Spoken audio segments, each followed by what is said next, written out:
Assalamu alaikum everyone, hope you all are doing well and welcome back to the channel once again। और आज मैं हाजिर हूँ आपके लिए एक नई स्कॉलरशिप के साथ जो कि है ऑक्सफोर्ड यूनिवर्सिटी की स्कॉलरशिप। और इसका क्या प्रोसेस है, किस तरह से आप अप्लाई कर सकते हैं, किस तरह से वो आपको स्कॉलरशिप मिल सकती है, उसकी क्या क्या रिक्वायरमेंट है, तो वो आज हम इस वीडियो में इंशाल्लाह डिस्कस करेंगे। तो अगर आप चैनल पर नए हैं तो चैनल को लाइक, सब्सक्राइब और अगर पुराने हैं तो शेयर ज़रूर कीजिएगा। चलते हैं वीडियो की तरफ। तो सबसे पहले हम आते हैं ऑक्सफोर्ड क्लैरिडन स्कॉलरशिप के बारे में, जो कि यूके की स्कॉलरशिप है, ठीक है, जिसमें आपको दो प्रोग्राम्स के लिए अप्लाई कर सकते हैं आप, जिसमें आपका मास्टर्स प्रोग्राम और पीएचडी प्रोग्राम, ये दो प्रोग्राम जो है वो अवेलेबल हैं। आप इनके लिए अप्लाई कर सकते हैं इस स्कॉलरशिप में, ठीक है। और सब्जेक्ट एरिया की कोई लिमिट नहीं है, आप कोई रिस्ट्रिक्शन नहीं है, आप अपने मर्ज़ी से सब्जेक्ट जो है वो सिलेक्ट कर सकते हैं। अगर इसके बेनिफिट की बात करें तो ये फुली कवर्ड है। सिर्फ ये दो प्रोग्राम है, मास्टर्स और पीएचडी प्रोग्राम, जो कि फुली कवर्ड है, ठीक है। इसके अलावा आपको इसमें ग्रांट भी प्रोवाइड किया जाएगा आपके डिग्री के लेवल के हिसाब से। इसके अलावा अगर आपकी जो है वो परफॉर्मेंस अच्छी होगी, आपके मार्क्स अच्छे आएंगे, तो आपको फर्दर जो है वो अलाउंसेस और मज़ीद बेनिफिट भी प्रोवाइड किए जाएंगे, ठीक है। और आपको जो है वो आप जो है वो इस स्कॉलरशिप का पार्ट भी बन सकते हैं। इसके अलावा आपको फर्दर जो है वो एक्सेस भी मिल जाएगा डिफरेंट हिस्टोरिकल और थिएटर्स वगैरह की से रिलेटेड। अगर हम एलिजिबिलिटी क्राइटेरिया की बात करें तो अगर आफ्टर ग्रेजुएशन आप अप्लाई कर सकते हैं इस स्कॉलरशिप के लिए। इसकी और सब्जेक्ट की कोई लिमिट नहीं है, इसके अंदर आप दो प्रोग्राम के लिए अप्लाई कर सकते हैं। अगर आप पोस्ट ग्रेजुएट या डिप्लोमा कोर्स पे अप्लाई करना चाह रहे हैं तो आप इसमें अप्लाई नहीं कर सकते हैं, ठीक है। और आप जो है वो आपका जो है वो इसमें ग्रेजुएट होना मस्ट है, तो आप मास्टर्स और पीएचडी प्रोग्राम के लिए अप्लाई कर सकते हैं, तभी आप एलिजिबल जो है वो हो जाएंगे इस स्कॉलरशिप में अप्लाई करने के लिए। अगर आप पार्ट टाइम इसमें अप्लाई करना चाहते हैं, ठीक है, और कंटिन्यू करना चाहते हैं, तो उसके लिए ज़रूरी है कि आप पहले से जो है वो ऑक्सफोर्ड यूनिवर्सिटी में जो है वो पढ़ रहे हो, तो आप इस स्कॉलरशिप का जो है वो पार्ट बन सकते हैं, ठीक है। तो ये इसका एलिजिबिलिटी क्राइटेरिया है, ठीक है। और अगर हम बात करें कि हम अप्लाई कैसे करेंगे, तो अप्लाई करने का जो पूरा प्रोसेस है वो भी हम आगे चल के देखते हैं। जो डॉक्यूमेंट की रिक्वायरमेंट है उसमें आपका आइल्स होना ज़रूरी है, ठीक है। आपकी पर्सनल स्टेटमेंट, आपका रिसर्च प्रपोजल, अगर आपकी रिसर्च से रिलेटेड अगर आप कोई सब्जेक्ट सेलेक्ट करते हैं तो उसमें फिर एप्लीकेबल होगा, ठीक है। कोई अवार्ड, कोई सर्टिफिकेशन और एकेडमिक ट्रांसक्रिप्ट वगैरह डिग्री जो आपने हासिल की है वो आपके पास होना लाजमी है, ठीक है। तो चलते हैं वेबसाइट की तरफ। आप ऑफिशियल वेबसाइट से अप्लाई कर सकते हैं इस स्कॉलरशिप के लिए, ठीक है। उसको अप्लाई करने का बहुत आसान सा तरीका है, उसकी जो लिंक है वो आपको वीडियो के डिस्क्रिप्शन में मिल जाएगी, तो आप इजीली जो है वो उसको अप्लाई कर सकते हैं। तो सबसे पहले आपने वेबसाइट पे आना है और आपने एडमिशन के सेक्शन में आना है। एडमिशन के सेक्शन में आने के बाद आपने ग्रेजुएट पे क्लिक करना है। जब आप ग्रेजुएट पे क्लिक करेंगे तो आपके पास ये एक डिस्प्ले आएगा जिसमें आपको अप्लाई का ऑप्शन आएगा। तो अप्लाई के ऑप्शन में आने के बाद आपने क्लिक करना है एप्लीकेशन गाइड पे। जब आप एप्लीकेशन गाइड पे क्लिक करेंगे तो ये डिस्प्ले आपके सामने आ जाएगा, जिसमें जो है वो आपको स्टेप्स बताए हुए हैं कि आपने अप्लाई किस तरह से करना है, ठीक है। यहाँ पे ईच एंड एवरीथिंग जो डिटेल है वो यहाँ पे अवेलेबल है, आप इस पर क्लिक करके इसको रीड आउट कर सकते हैं। बट अप्लाई यहाँ से आपने नहीं करना है, आपने यहाँ पे स्क्रॉल डाउन करके नीचे आना है और यहाँ पे ऑप्शन अवेलेबल है जो कि एप्लीकेशन फॉर्म का, आपने इस पर क्लिक करना है। जब आप इस पर क्लिक करेंगे तो आपको ये कहेगा कि आप अगर एग्जिस्टिंग यूज़र हैं तो देन आप लॉगिन करें, और अगर आप एग्जिस्टिंग यूज़र नहीं हैं तो आपने फिर अपना नया अकाउंट क्रिएट करना है। अकाउंट अगर आप न्यू हैं तो आपने सिंपल क्रिएट अकाउंट पे क्लिक करना है और जो है वो अपना अकाउंट यहाँ पे क्रिएट कर लेना है। जो यहाँ पे रिक्वायरमेंट है वो आपने फिल आउट करनी है और यहाँ से जो है वो अपना अकाउंट क्रिएट कर लेना है। तो जब आप अकाउंट क्रिएट कर लेंगे, अकाउंट क्रिएट करने के बाद आपने अपना प्रोग्राम सेलेक्ट करना होगा, ठीक है। जैसे ही आप अकाउंट क्रिएट करेंगे आपके पास जो प्रोग्राम की लिस्ट आ जाएगी, आपने वहाँ पे कीवर्ड आएगा, आपने वहाँ पे कीवर्ड अपना पुट करना है और जो है अपना प्रोग्राम सेलेक्ट कर लेना है जिस भी प्रोग्राम के लिए अप्लाई करना चाह रहे हैं। तो यहाँ पे ऑलरेडी एक प्रोग्राम सेलेक्ट कर लिया है, ठीक है। और प्रोग्राम सेलेक्ट करने के बाद आपने क्लिक करना है start now application, sorry start new application. तो जैसे ही आप क्लिक करेंगे तो आपके पास एक नया टैब ओपन हो जाएगा जिसमें जो है वो आपके एप्लीकेशन फॉर्म की कंप्लीट डिटेल्स होंगी, ठीक है। और मोड ऑफ अटेंडेंस भी यहाँ मेंशन होगा कि आप फुल टाइम या पार्ट टाइम अप्लाई करना चाह रहे हैं, ठीक है। अच्छा, अप्लाई अब फॉर्म को फिल आउट करने का तरीका सिंपल है, जिस तरह हम पास वीडियोस में भी डिस्कस करते हैं, प्रोसीजर सेम ही रहता है, ठीक है।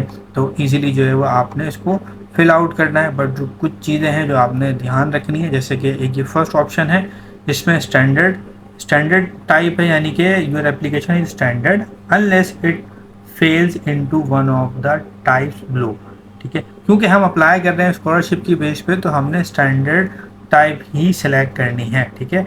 इसमें जो है वो आपकी एप्लीकेशन फ़ीस, अच्छा एप्लीकेशन फ़ीस इसके अंदर तो वैसे नहीं है, बट क्योंकि ये थर्ड पार्टी प्लेटफॉर्म्स के थ्रू जो है वो स्कॉलरशिप मिल रही होती हैं, तो वो अपनी सर्विस चार्जेस चार्ज करते हैं। तो वो आपसे जब चार्ज करेंगे अराउंड 20 यूरो या 30 यूरो या सॉरी पाउंड, तो ये एक रीज़नेबल अमाउंट है जो कि आप पे करके अपनी स्कॉलरशिप के लिए अप्लाई कर सकते हैं। तो जब आपने यहाँ से सेलेक्ट करनी है एप्लीकेशन टाइप, तो आपने यहाँ से स्टैंडर्ड टाइप सेलेक्ट करनी है और कंटिन्यू कर देना है, ठीक है। सेकंड ऑप्शन में अगर हम आते हैं तो यहाँ पे कोर्स है, तो कोर्स आपने जो है वो सिलेक्ट करना है, ठीक है, जिस कोर्स के लिए आप अप्लाई कर रहे हैं, ठीक है। उससे रिलेटेड यहाँ पे आपने कुछ इन्फॉर्मेशन, अगर आपकी रिसर्च से रिलेटेड जो है वो फील्ड है तो आपने यहाँ पे उससे रिलेटेड जो है वो थोड़ी सी डिटेल लिखनी है अपने इंटरेस्ट के अकॉर्डिंग, अपनी रिसर्च प्रोजेक्ट के अकॉर्डिंग, ठीक है। और इसके अलावा जो यहाँ पे सुपरवाइजर से रिलेटेड जो डिटेल है वही आपने पुट करनी है कि इसके अंडर आप काम करना चाह रहे हैं या नहीं, ठीक है। इसके अलावा यहाँ पे आपने डेट मेंशन करनी है कि किस डेट पे आप अवेलेबल नहीं हैं इंटरव्यू के लिए। आपका अगर सिलेक्शन हो जाता है देन आपको वो इंटरव्यू के लिए जो है वो ईमेल करेंगे। तो आपने जब आपकी अवेलेबिलिटी नहीं है वो डेट यहाँ पे आपने मेंशन करनी है, ठीक है। कॉलेज से रिलेटेड डिटेल है यहाँ पे वो आपने पुट करनी है। तो अच्छे से आपने इसको रीड आउट करना है और उसको फिल आउट करना है कोर्स से रिलेटेड। फिर आपकी कॉन्टैक्ट डिटेल्स हैं, ठीक है। आपने अपनी जो है वो कॉन्टैक्ट डिटेल्स को कंटिन्यू पुट करना है, जो आपकी कॉन्टैक्ट डिटेल्स हैं, ठीक है। आपने यहाँ पे अपनी कंप्लीट कॉन्टैक्ट डिटेल्स मेंशन करनी है, इसमें आपका टाइटल और जो बाकी डिटेल्स है, डेट ऑफ बर्थ वगैरह, वो सब आपने यहाँ पे मेंशन करनी है। अबाउट यू में आना है। अबाउट यू में आने के बाद आपने अपने खुद से रिलेटेड जो इन्फॉर्मेशन है वो पुट करनी है, जैसे कि यहाँ पे मेंशन है आपकी कंट्री, आपकी नेशनलिटी, ठीक है, आपकी जो है वो डेट ऑफ नेशनलिटी फॉर्म, और ये सब जो है वो आपने यहाँ पे मेंशन करना है, ईच एंड एवरीथिंग खुद से रिलेटेड।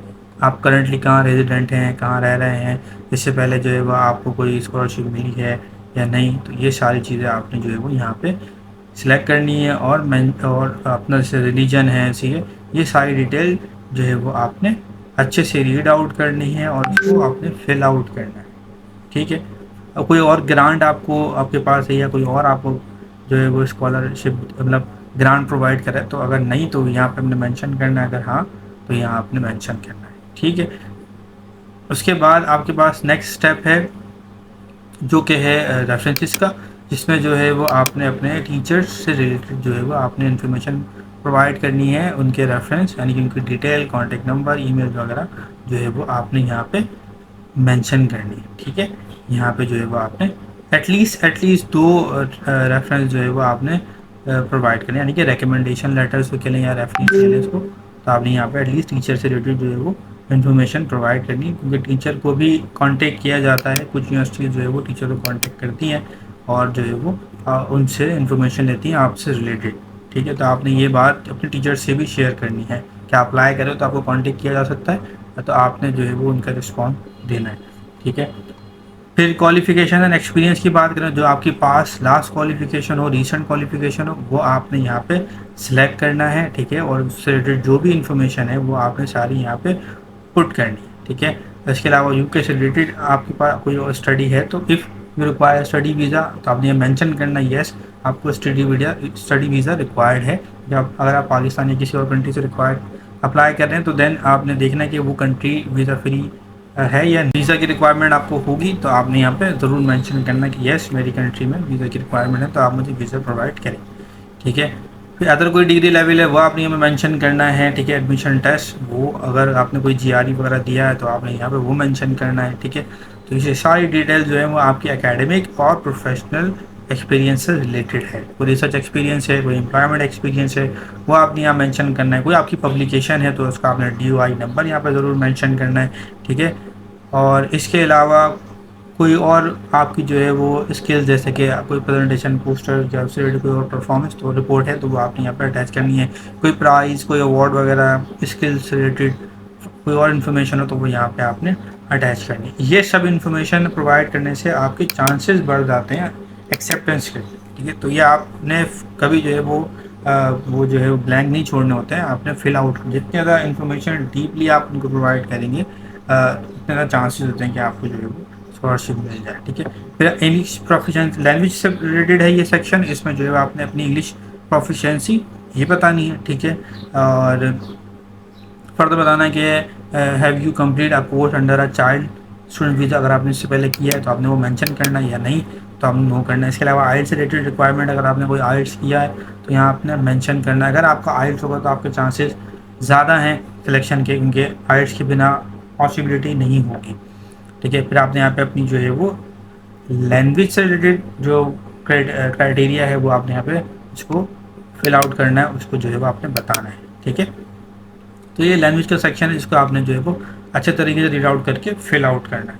फिर आते हैं फंडिंग से रिलेटेड सेक्शन। फंडिंग से रिलेटेड है तो ये आप ब्लैंक छोड़ सकते हैं क्योंकि ये डिपार्टमेंट से रिलेटेड है, ठीक है। अगर आपको ऑब्वियसली आपको भी प्रोवाइड नहीं किया हुआ कोड तो आप इसको जो है वो ब्लैंक छोड़ सकते हैं, जो कि यहाँ पे मेंशन भी है, ठीक है। नेक्स्ट आते हैं आप ये सपोर्टिंग डॉक्यूमेंट सेक्शन है, जिसमें जो है आपने सपोर्टिंग डॉक्यूमेंट अपलोड करना है, जैसे कि आपकी CV है, आपकी ट्रांसक्रिप्ट है, ठीक है, आपकी जो है वो पर्सनल स्टेटमेंट या जो है वो रिसर्च प्रपोजल आपने कोई लिखा है तो वो आपने यहाँ पे अपलोड करना है, ठीक है। नेक्स्ट सेक्शन पे आते हैं वो है डिक्लेरेशन।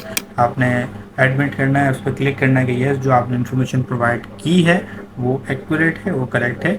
देन आपने फिर जो है वो उस पर इसको पढ़ना है अच्छे से, और पढ़ने के बाद यहाँ पे जो है वो आपने एग्री करके एंड देन आपने जो है वो इस एप्लीकेशन को सबमिट कर देना है, ठीक है। सबमिट करने के बाद आपको जो है वो एक ईमेल रिसीव हो जाएगी, और अगर आपकी एप्लीकेशन एक्सेप्ट होती है इस स्कॉलरशिप में तो आपको फर्दर जो है वो इंटरव्यू के लिए ईमेल आएगी, ठीक है। आपका इंटरव्यू कंडक्ट होगा एंड देन आपकी फिर सिलेक्शन का प्रोसेस स्टार्ट होगा।